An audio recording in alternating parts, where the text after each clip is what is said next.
Hi everybody, welcome to Missy's Imaginings. I hope you're having a good January and a new beginning of a new year. So I hope that's going well.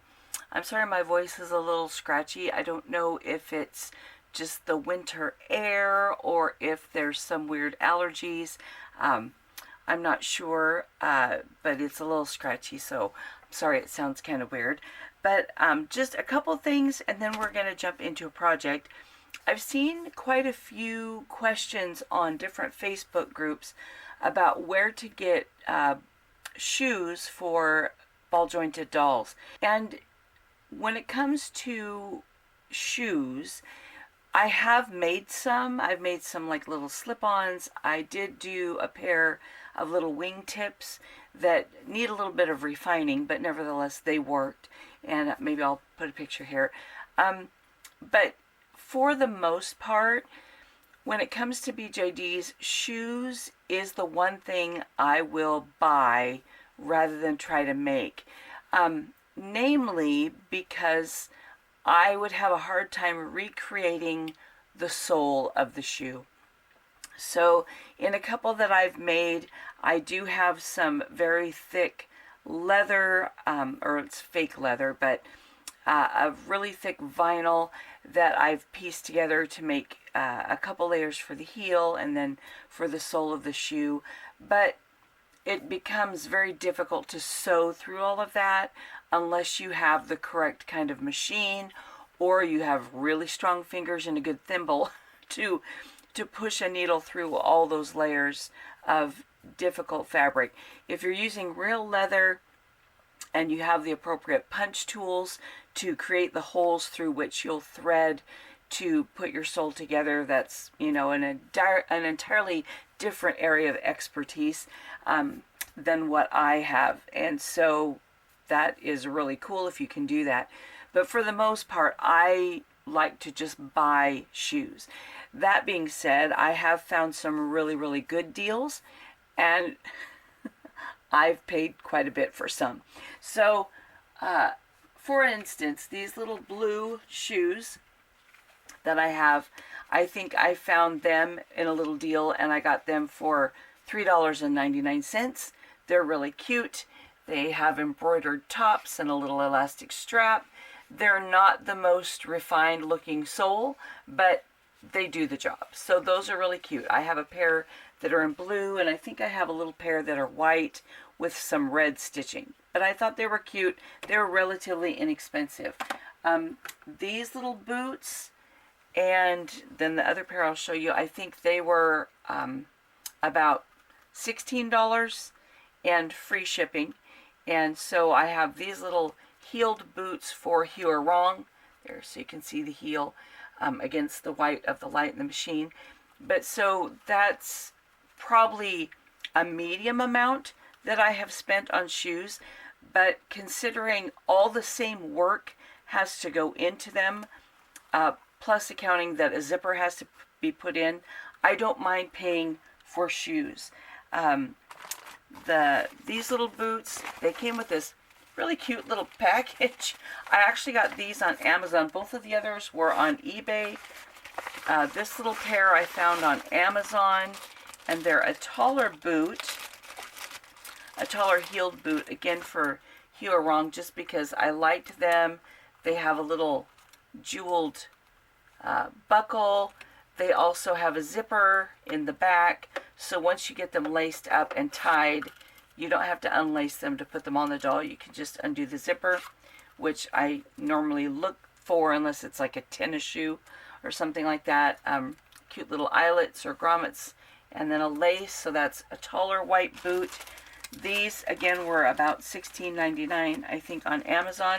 They came in the cute little zipper bag. These boots, I was very tickled to find because it's taken me a long time to find them, and I think it's just because they haven't been as common. And these, again, were an eBay purchase, but they're a white military style boot, and they are specifically, I got two pair, and they're specifically for the BJDs I have that are of the BTS guys, to go with their on performance outfits that I did, and they would just look so much better if they actually had the thick-soled white boot than what they're currently wearing. And except for one, I have ordered a pair that have more of a streamlined look than a military look. So they're more of like a dress boot, and still they have a little bit thicker sole, but those are on the way. These were more expensive. I think these were 24, 25, something like that. They did have free shipping, and then they also feature the zipper on the side, and then they have a black stripe, which is fine because a couple of them do have a black stripe in their pants anyway. So I got 2 pair of these, but when it comes to shoes, I generally will buy them just because there's no way I can recreate the sole of this boot. And even the workmanship, I would have to come up with using either a doll or some way to make a stay for the foot, and it's just not really where I am headed at this time. So I like to just buy them. I think they look really cute, and professionally done, they just look very nice. So anyway, so when it comes to shoes, that is one thing I will pay a little bit more for them, and I've bought them on both eBay and Amazon, depending on what I'm looking for at the time. So just sometimes there are some items in this hobby that if you really want something specific, you might have to pay a little bit more for that item. But that's one thing I am willing to do, because like for most of their clothing, I'll sew their clothing. So I'm not having to put out as much expense for their clothing items, so I'm willing to pay a little bit more for their shoes. So anyway, just if you're looking for something specific, I kind of go that route. Now to our project. So here again, I'll put a photo. This is from one of the, I believe it's one of the BTS Permission to Dance concerts. I think that's what the outfit was from. And I really liked it, and so we did a pattern of this in both the SD size and MSD size during the 12 Gifts of Christmas, and I wanted to make this outfit. I've liked it for a long time, and so we have all the pieces cut out and ready, and let's see, I'll grab the back of the jacket here. So I don't have the blue exactly, but I thought this fabric that I have kind of has kind of the same vibe feel to it. So this is what the jacket and that half kilt are going to be made out of. And then I have the jeans cut out, and then I thought I'll probably just do a tank top to go under the jacket.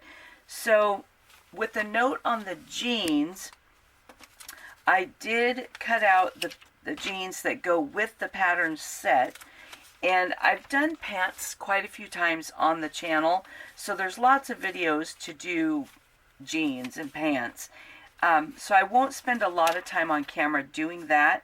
The only exception I'm going to do as far as tutorial on the jeans is that these jeans do have a yoke. And so in order to put the yoke in the pants, there's a couple ways you can do it.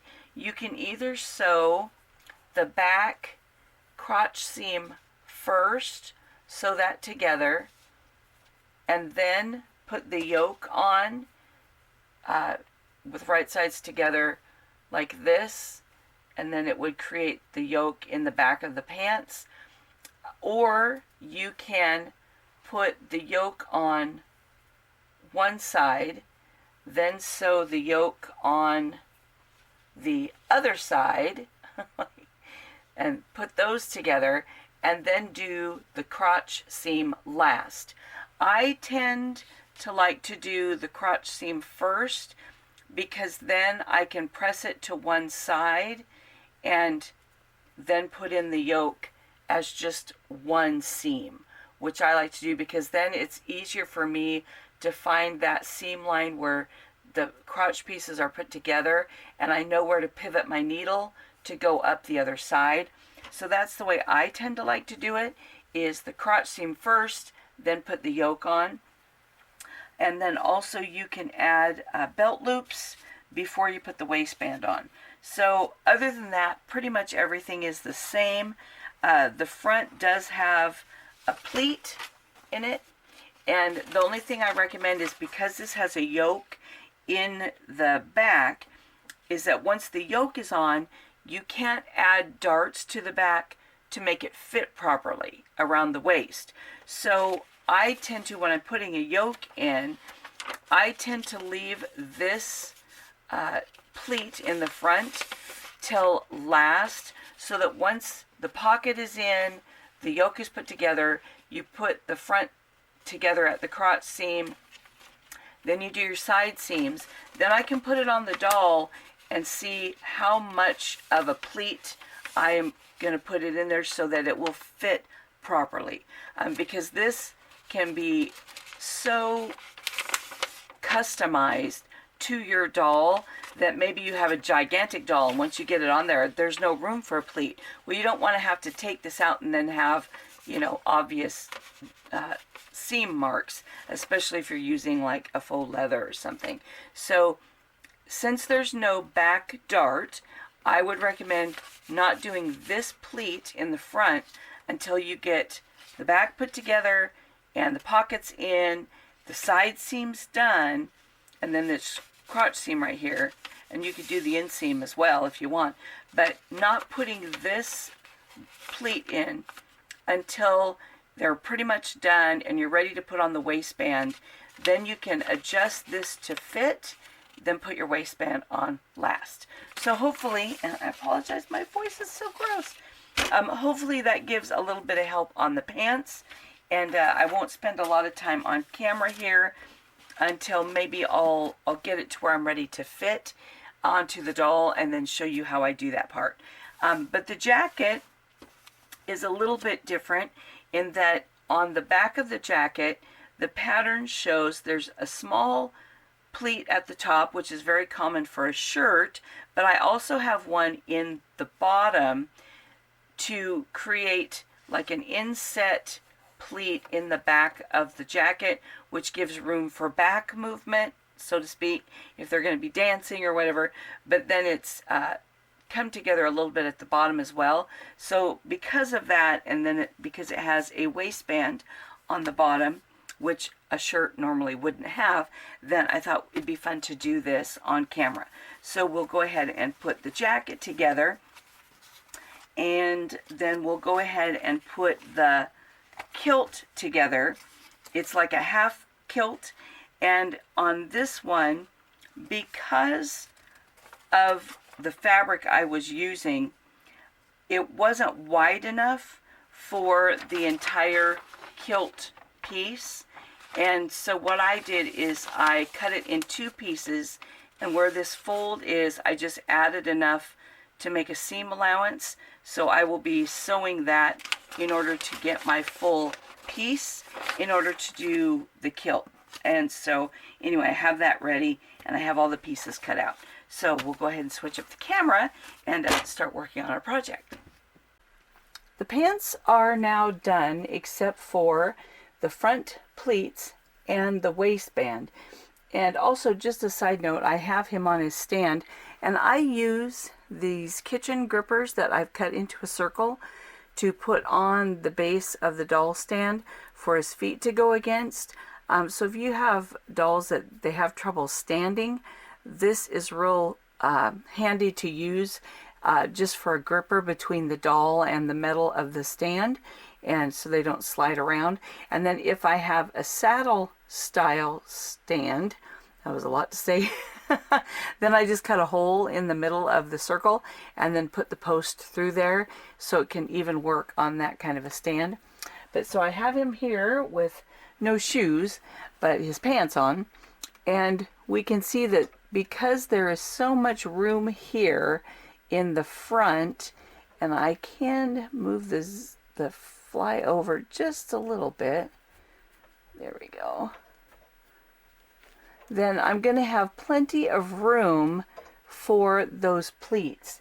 And by giving it a quick pinch and clipping it, I can see that that full amount that's on the pattern can be made into a pleat, and they will still fit this guy snug. Now, part of that is because they were designed for this body, but if you have a doll that's not the exact same doll that I have, and you want to use the pattern, like you say, well, my guy is a lot bigger, then you can always do these pants the same way. Just don't put this pleat in until right before the waistband, because then you can adjust how much you're going to take in for those pleats, and you can make it fit your specific doll. So now if I pleat it in, and we'll slide the clip this way, then we know they're going to look like this. Let's see, I'll get this pleat here. And then on the finished doll, then the pleats will look like this. But you can adjust the depth of those pleats for your doll if you don't put them in until you're ready to put on the waistband, because that gives you a little bit of fitting room. Also, if you have like one of the big guys, like a 70 or 72 centimeter, this is a way you can adjust for the width you need on the waist, and then you can just add whatever length you need according to the height of your doll, and you should still have a lot of room for the legs and everything in there. So this is how I kind of waited, because normally I'll go ahead and put the front pleats in, but I don't put the darts in the back until I'm ready to put on the waistband so I can fit it to the doll. But because of the yoke on this particular pattern, there are no pleats, or I'm sorry, there are no darts to put in the back to adjust my fit. So I waited and used the pleats as the adjustment for the fit instead of those darts in the back. So that's how I go ahead and fit these pants to the doll. So hopefully that will be helpful as you are getting ready to put your pants together. To work on the shirt, I'm going to start with what I like to call my prep sewing.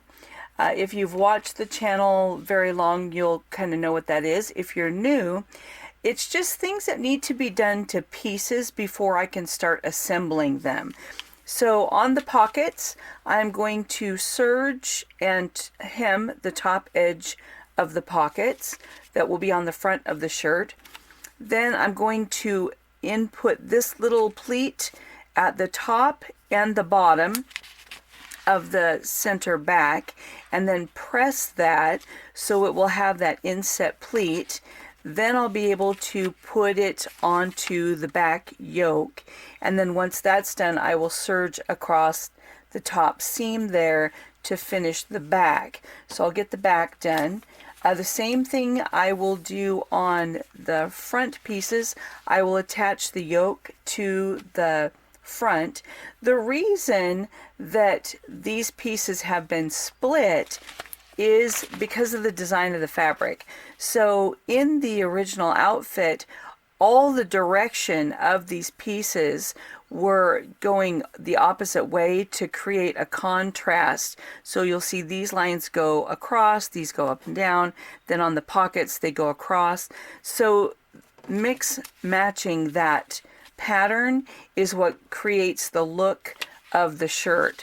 So I'll be putting those pieces together. The facing will need to be put together at the shoulders, so I'll put the front facings to the back facing at the shoulders. Then I serge all the way around the outside edge. I would rather serge or zigzag that, because if you hem that, it's going to create 2 layers of fabric, which adds bulk. So I never hem the edge of a facing. I either serge it or zigzag it. So that's what needs to be done to the facing.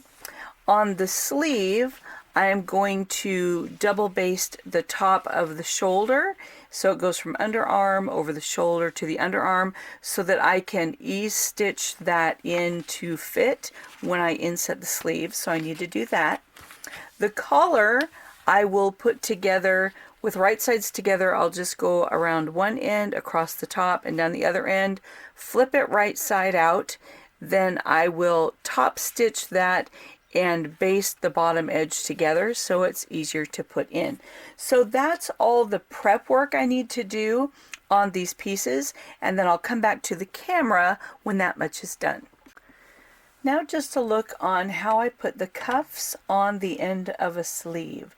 The first thing I did was to serge just the lower edge of the sleeve sides, and we'll kind of take a look at why as we go through the process. But I usually put it in the machine about halfway, do a couple stitches, then I take the tail, wrap it around the needles and back in front of the blade, and then come all the way down. So now the serging that's on this edge of the sleeve doesn't have a tail sticking up here because it's been worked into the stitches. Then I just go off the end because it doesn't matter.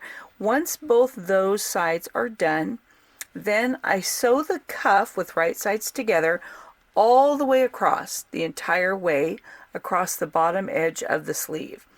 Once that's done, then I'm going to press the seam allowance towards the cuff. So here's the next one. So this seam allowance has been pressed down. Then I take the raw edge of the cuff at the end of the sleeve and I press it up towards the other seam allowance. Now what I'll do is with the right side, I'm going to bring, let's see if I can make sure that's in the view of the camera. I'm going to bring this folded edge up even to the seam, just like so, so that it matches, and I'm going to sew a 1/4 inch seam on each end, and then I'll flip it right side out. And what happens is once that's done, we're going to grab a pin and just kind of, hopefully with a pin I'll be able to show what happens. But when we, well, now my pin is here, we'll go this way. There we go, so we can flip. So when you flip it right side out, what happens is this edge that we serged on the seam is going to fold in, and then this will have a finished edge on the cuff, and it automatically folds that serged finished edge of fabric in. So once the sleeve is done, you have a nice finished edge for the part of the sleeve that's open, you know, and then you have a button on the cuff. But that allows an opening at the end of the sleeve so you can get it on and off the dolls with larger hands with no problem. You can even, if you want, top stitch this seam allowance down so that it doesn't, you know, flip out on you like this. But you can even top stitch that. But either way, once the sleeve is finished, and if the sleeve is open, this little edge of fabric is all finished and it doesn't have raw fabric here. And then this cuff, you can either top stitch it into place, or you can hand stitch and just slip stitch that cuff down. But then that's what your sleeve will end up looking like when it's done. And once the garment is finished, all these edges are nice and done. So that's how I put a cuff on a sleeve, and hopefully that's kind of the quick and easy way to do it and is a little bit helpful for you. We'll take a look at our pieces. So we have the sleeves, and I've pulled a little bit of the tension through that basting, so that gives a little bit of pucker at the shoulder, and then I'll work that out as we fit them in, but that just gives us an ease of fitting. The cuffs are all finished, and then here's what it looks like on the inside. I went ahead and did the top stitching just because it's faster. So both the sleeves are done. Here is the facing with the back and shoulder pieces put together, and then it's serged all the way around to finish out that facing. I do not serge the shoulder seams because when they're laid flat and insert into the garment, this is what will show. So none of these seam allowances will show anyway, so I do not serge them, and I press them open at the shoulders. Here's the collar which is all put together. And I decided not to top stitch the top edge. I just left it as is, but I did stay stitch around the bottom, and I put a notch to indicate the center. I will also, let's see here, since I have them, I will also take my facing and fold it in half, matching my shoulder seams, and bring that to the fold and go ahead and clip here for the center back on the facing. So now I have a notch here, right here for the center back, as well as on the back yoke. I'll go ahead and fold this like so. There we go. All right. And then go ahead and notch the center back on the shirt, just because that makes it easier when I'm going to put everything together. But here's how the back turned out, and here's this tiny little inset pleat. Hopefully that'll show on camera, but it's just a tiny little back pleat, and then it's sewn down here and at the bottom. So it's just this section that has the open pleat. So if you pull like this, there we go. So the back is all finished. Then on the fronts, we have those put together with the yoke attached to the front and the patch pockets put onto the front. So we just hem this, then turn over all the edges, and then top stitch it into place. So there's those pieces. My next step will be to put the front to the back at the shoulders, and then I will press the shoulder seams open, but I will not put on, I will not serge the shoulders just like I did on the facing. So it will look like that. And once that's done, I'll come back to the camera, because then we're going to look at fitting in the collar and the facing. Before I put this together, I wanted to stay stitch around the neckline of the shirt as well as around the neckline of the facing. And then I cut notches to the stay stitching, or just about to the stay stitching, about 1/4 inch apart. So that way, when I open this up, those notches can separate, and it makes it easier for me to send this through the machine, because I'm not going to try to sew the collar in around a curve. I'm going to try to fool my machine into thinking I'm just sewing a straight line. And by putting those notches in and that stay stitching, it helps everything to lay better and to stay in place a little bit better. So when I go to put this together, I'm going to start at the center back with my collar, and I'm going to match it up with the right side of the shirt. Let's see here. We'll put a little pin there to hold it in place. So we're matching up the center back. Then, with the collar sandwiched between the right sides of the shirt and the facing, I'm going to match that notch again for the center back of the facing. I'm going to move my pin so I can have all 3 pieces to pin together. Now I'm going to work from the center towards the outside, and I'm just going to bring all those raw edges up together and bring my pin to hold it in place. There's a couple things to watch for during this section of assembly, and that is to match the shoulder seam on the shirt with the shoulder seam of the facing, because that helps ensure that everything's going to be placed correctly. So we're going to line that up and put my thumbnail here and a finger here and double check where those are and they overlap. So we're going to put a pin here to match up those lines. Then the second thing to be very careful is when you have the collar, you want to make sure the very tip of that collar is all the way up with that raw edge, because it's very easy for that to pull down. See how far down that is? And if that happens, Then when you sew that seam, it's really easy for this to come out. And then you've got raw edges sticking out of your collar because it's not caught into the seam properly. So you want to make sure that this raw edge is all flush up at the top here.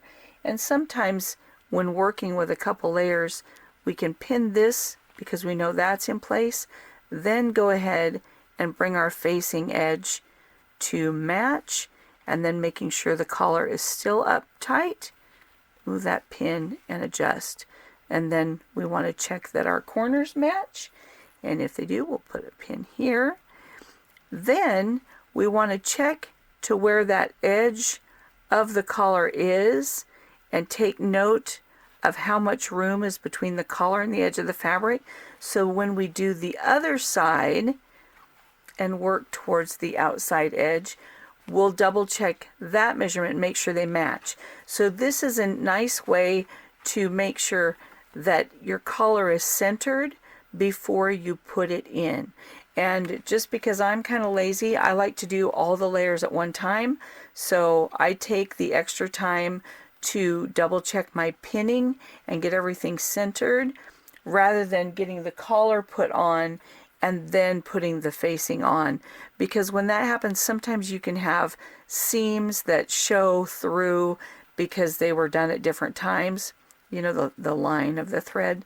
So I just like to do it all at once. So now I'll go ahead and finish pinning this side, and then I'll make sure that my collar is centered. Once that's done, I will pin down the front edge, and then I will sew from the bottom all the way up to the neckline, across the neckline, and down the other side, and then I will come back to the camera. Now the collar and facing have been applied to the shirt, so the next step before I trim these corners is to lift up the facing and the collar, and I want to check this neckline just to make sure I don't have any pleats. Usually a couple little puckers are okay, just because you're dealing with such a small little curve around the neckline. So I just check to make sure that my collar is all the way in, that there's no raw edges sticking out, and that it actually has, you know, a smooth seam here and no pleats.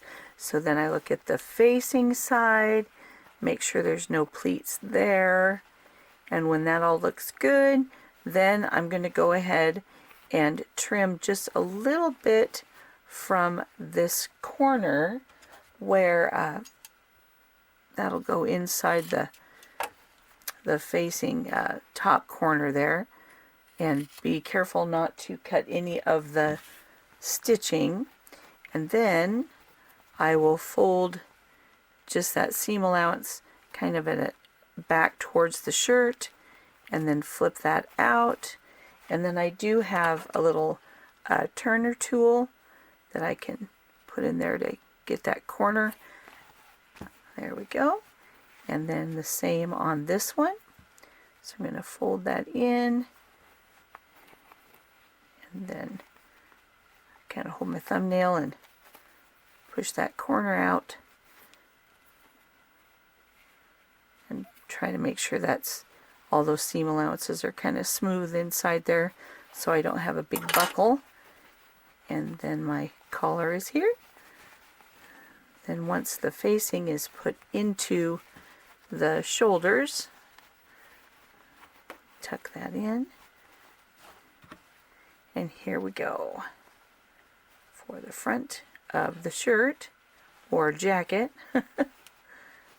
Looks like so, and I'll in. There we go. There's a slight amount to overlap for our snaps and buttons, and then I'll press all the edges of that seam allowance, but this is what it's going to look like. Fold the collar down, get a better view of that. So here we go. So there's the collar, and you can do a banded collar. You would just use a more narrow collar piece and then add a band, but I just did this kind of simply to have just the collar attached, and the collar is wide enough that it can fold and still have plenty of room to have like a faux band on the collar. And then you can press that into place like so. There we go. The next thing to do will be to put in the sleeves.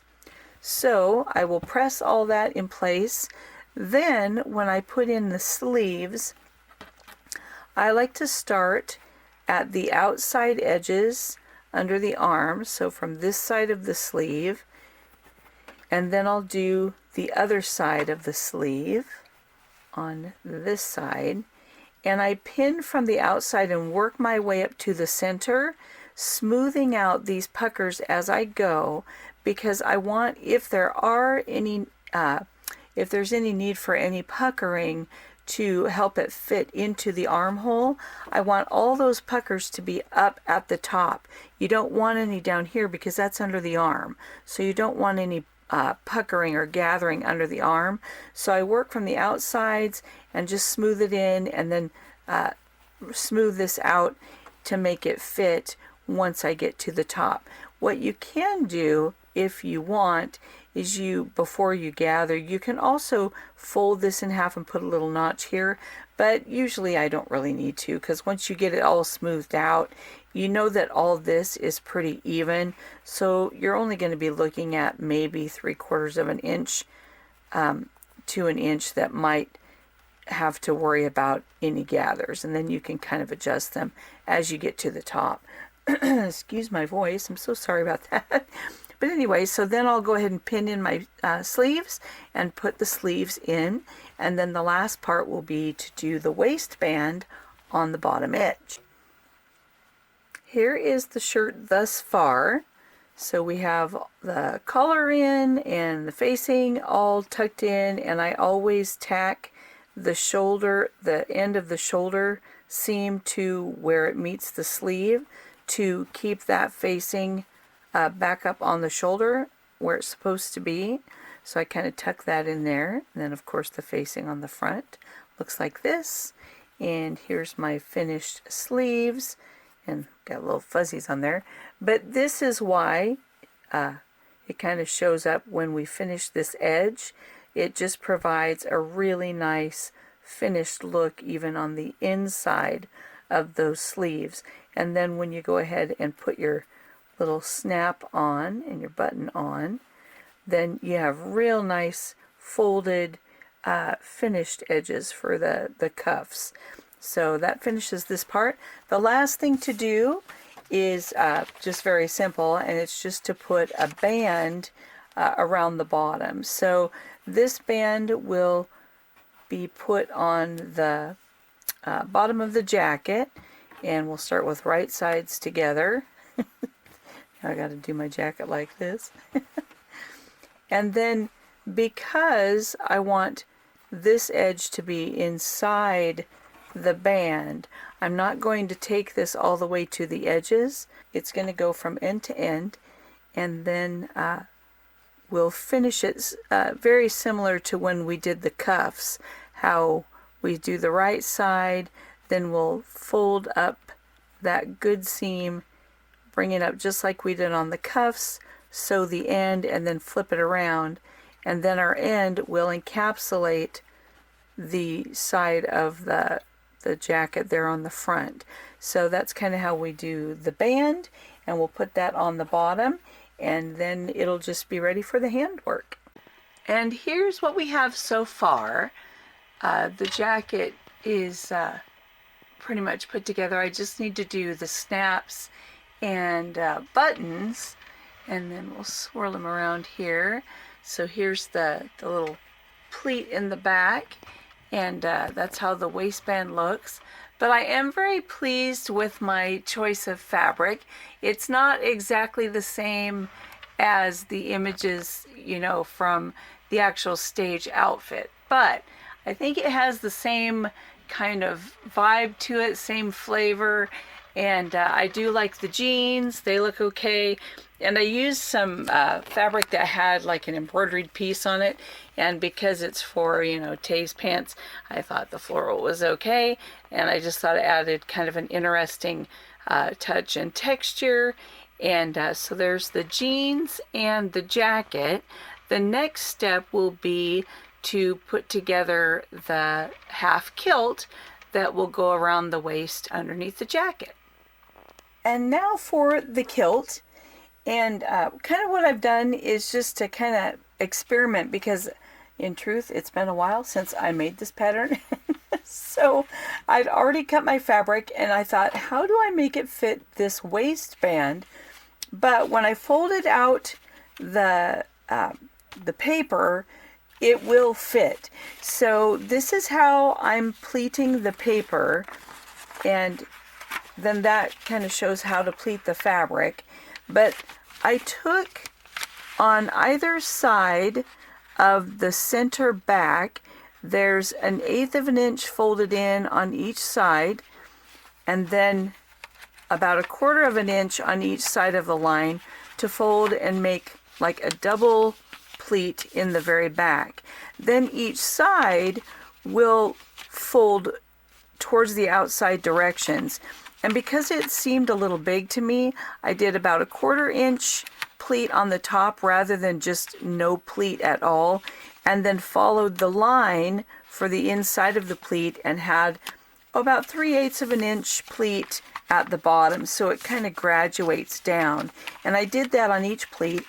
Then the last end piece that looks kind of like a rectangle, it folds to the inside in half, which provides a little bit of a facing on the inside. So then once those pleats are all pressed into place, so we'll get our paper here. Then, let's see if I can get it to lay down again. We get those all in, and then it fits the waistband, and then there's enough of a seam allowance on either end to put the waistband on, because it's just a half pleat. It's not supposed to go all the way around. It kind of goes from side to side. Then these pieces, there's 2 of the edging pieces that will be sewn on the ends. Then I'll finish out, turn them right side out, and then finish the raw edge. And then these pieces, once they're sewn, will be attached to the front edges, and they're not supposed to go all the way to the top, so don't worry about, well, it doesn't fit in the waistband, because they're not supposed to.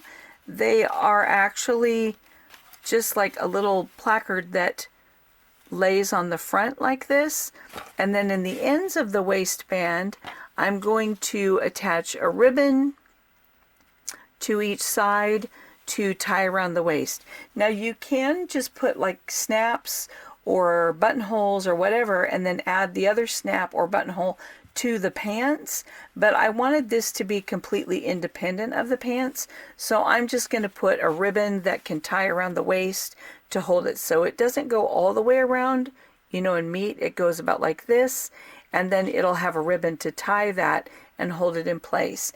And so anyway, so that's how we're gonna do this. I have to get all this pressed and get the pleats pressed in. Also, I will finish all the edges except the waist edge, because that will be inside a waistband anyway. But I'm going to serge all the way around and then turn up the hem, and then this will be turned in that little bit to make that little bit of a facing. So it's about a 1/2 inch, 5/8 of an inch that will be turned in, but then the edge will be finished, and then the little placard thing will go on the edge like that. So anyway, so we'll get this all pleated, and so I just wanted to show you that if you take the paper and kind of pre-pleat it, then you can lay it down and make your markings on where you want to fold your fabric. And this is the good side, the way it would look on the good side. So I could do my markings on this side as is, or if I do it here, then I need to turn it like this, because this would be the inside. So there we go. So there's my pleating, and we're gonna pleat this guy and stick on the waistband and see how it looks. And here is the finished look. So we have the half kilt here, and it just goes around the back like so, and it has just a ribbon tie there, and I did put the tie through the belt loop just to hold it in place a little bit better. And I put the pockets, I just attached them to the waistband. And overall, I think if I was to do another one, I would probably make this come a little bit more forward and just make the little waistband piece a little bit longer, and then kind of adjust my pleats a little bit more, spread them out a little bit more. But overall, it does have the look of what I was trying to accomplish. I haven't done the buttons on the jacket yet, but overall I am very pleased. And so there's how to go ahead and put that pattern set together. So happy sewing, and I'll see you next time. Bye.